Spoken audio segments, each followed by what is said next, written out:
Hello and welcome back to another episode of Stu Reviews.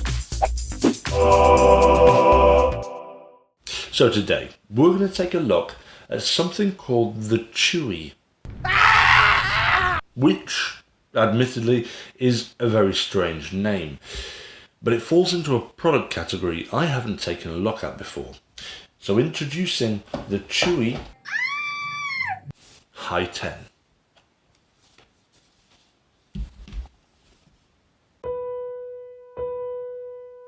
The Chuwi Hi10 Pro is a beautifully designed piece of kit. Built into its full metal body, it has a range of different connections to the outside world, such as USB-C and microSD. It has an unusual 16:10 aspect ratio, with an IPS display at a resolution of 1920 by 1200. As a 2-in-1 tablet, the keyboard is attached magnetically and can be removed for portability. It not only runs Windows 10, but can dual boot into Android as well. Now, with this being a 2-in-1 tablet, it makes it something I've never looked at before, but I've always had a slight interest in. I've always liked the idea of having something like a laptop that can turn into a tablet when I don't need the keyboard. And I've chosen this to review because it appears to be among the cheaper options, which everyone seems to like because not everyone has thousands of pounds to throw at something more expensive. But let's take a look in more detail at this. So it appears to be, well, let's take the keyboard off for a moment, like that. It appears to be made of metal, some form of aluminium, I'd probably say, with chamfered edges, so it gives it a very good premium feel. It is quite thick. I mean, that's about half a centimetre thick, maybe even a little bit more. So it isn't the thinnest tablet. It's got a camera on the back, camera on the front. It's got 2 speakers on the left and right. It's got USB-C on the side, which I think is great because, like I've said in many videos before, that the USB-C is the future, and more developers and more product manufacturers need to start putting USB-C on their products because that is the future. And if you don't go with it, you'll get run over by it. It's also got a micro SD card slot for a memory expansion, and it's got a few other bits like a micro USB port and a headphone port as well. Other than that, there's not much more to say about style of this particular device. But remember, it comes with this as well. So, the way this connects is it has 2 little magnetic kind of guiding points here, and it also has 3 connecting dots here. And it is as simple as just aligning it up. It magnetizes itself to it, as you probably saw then, and then it's stuck in really quite firmly, which is a good thing, but it also means you do have to be a bit rough with it when you want to pull it apart. It doesn't come apart very easily at all, but that's just me probably picking up on little things that annoy me. It's not that bad. I'd rather it be secure than fly about everywhere. Oops.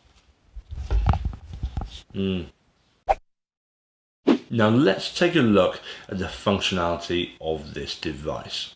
So I'm running Android 5.1. Now, as I've said at the beginning, this is a dual operating tablet and keyboard. We'll go into that in just a moment. This is the Android side. Now everything seems to run very smoothly. We've got access to the apps. We have access to the Play Store as well, which means we can download more games and more apps. If we pop into browser, top there, opens up with Stu's Reviews. We just tap on, say, the trailer to see how this loads. Hello and welcome back to the YouTube channel of Stu Reviews, where I take a look at the Get rid of closed captioning. technology, gadgets and gizmos.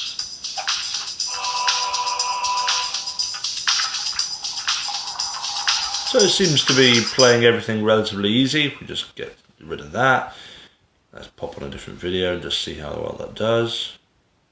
For all my regular subscribers, For some reason it really likes closed captioning. this review Get rid of that. might seem a little odd, but stick with me. Every single day So overall, that seems to be running things very smoothly indeed. Let's pop on that there. Let's pop to the camera and see how that performs. Now, I'm not that impressed with the camera. I'm not going to lie. Let's take a picture of that. I'm going to take a picture of my face as well.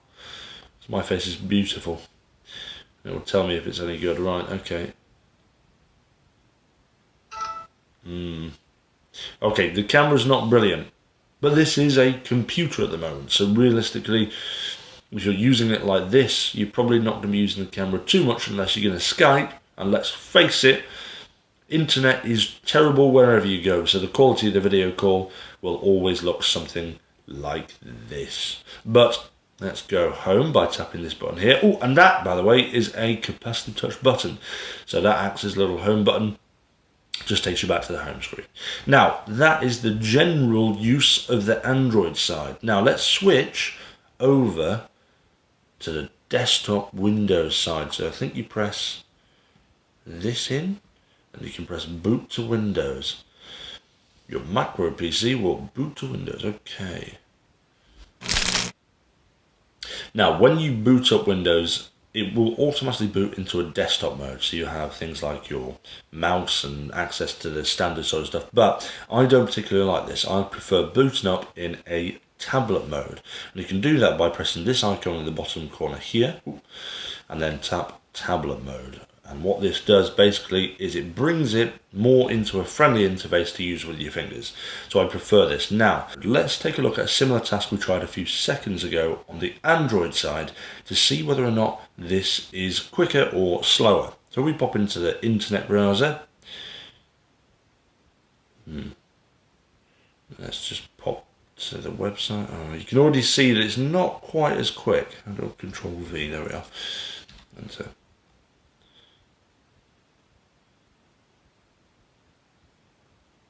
So it's not quite as quick as it was on the Android side, but it looks a bit nicer, it looks a bit more optimized. I mean, on the Android side it was a bit odd, but that's because it was a mobile operating system, whereas this is a full-blown operating system. So let's put that full screen.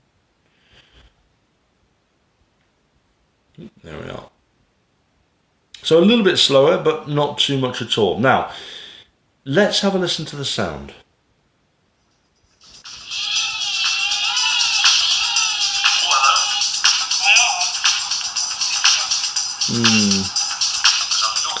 So the sound, I think, is a little bit tinny. It's possibly not the best sound in the world. It does come from two speakers here and here, so it isn't the best, but it works. I mean, there is sound. It just might not be the best sound. Okay, well, let's go back. Let's have a look. I'll tell you what, let's try a game. So I'm going to load up this March of Empires, so we can have a look at how well it runs a game. Right, okay, so I did have a quick go at this earlier to see how it ran. And you can probably see through the camera now that this isn't running the smoothest in the world. Its frame rate seems pretty poor. Oh my god, go away, all these pop-ups here. So this game doesn't look like the most graphically intense game in the world, but when I move it, you can see it's lagging. I mean, there we are, it's... dear. Oh dear.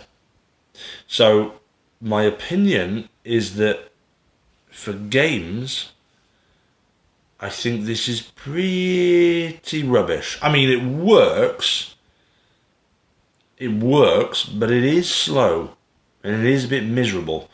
I don't think I'd want to play an entire game, and I definitely want to play anything a little bit more graphically challenging. Anything more than 2D / rubbish things like this, I think it might set on fire, so I'm not going to try that. Now, interestingly, its benchmark score is very, very similar to an iPad Air. This received a score of 2,244 points, and when you compare that to an iPad Air, which received 2,253 points, you can see it's not far off at all in terms of its capabilities to something, yes, that might be a little bit older than a current generation device, but actually still holds up its own. So how much does it come to? Well, if you look on GearBest, which is where I found this, it comes to about £150, which we'll talk about again in just a second. But guys, if you want to check it out yourself, I will leave a link below in the description. So is the Chuwi Hi10 a good 2-in-1 tablet? Well, we've seen it's not going to win any awards in the graphics department. But the actual processing power is similar to that of an iPad Air. So if you're planning on using this, maybe for just browsing, maybe a bit of watching TV or watching some films, then I think this is a fantastic product. It's cheap, it's cheerful, and it does the job pretty well. If you're an advanced user of computers, this is not for you. But if you're just a general consumer and want something that's cheap, that runs well, that runs Windows and Android, then why not? I actually really liked it. Guys, if you like the video, don't forget to hit that like and subscribe, because it'll really help me out and it'll help you see more Stu's reviews. And I'll see you back for another episode soon.